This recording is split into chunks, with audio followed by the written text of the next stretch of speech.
Thank you, Mr. Hamilton, for yielding to me. Let me say that anyone who is the least bit familiar with the history of this sad part of the world knows that this conflict has been going on for eons. These poor people who are involved in it now were born into this mess, and I feel terribly sorry for them. But there is no practical way we can help them.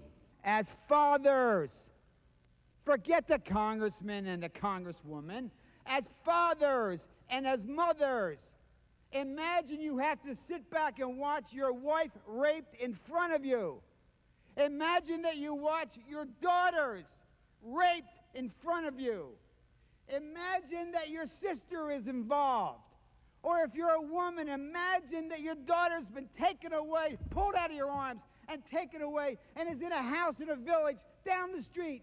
And you know the soldiers going day in, day out, and your little daughter's in there. Talk about the geopolitical things. Forget it. Talk about what you would do if you were a father. And I say, God willing, if you were a father and if you were a mother, you would want the arms to defend yourself. But more importantly than defending your country, to defend your mom or your wife or your daughter or your sister. That's what we're talking about.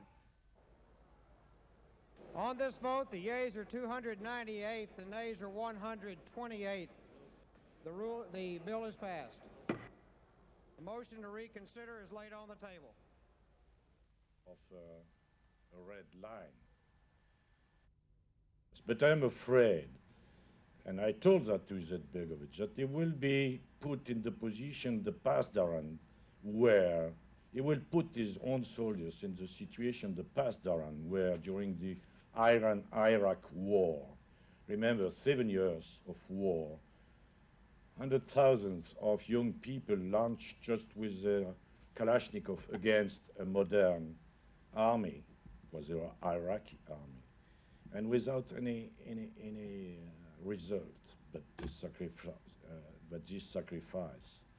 So I'm afraid that the lift of the arms embargo will have the same results, and I repeat, it's for me not certainly the solution.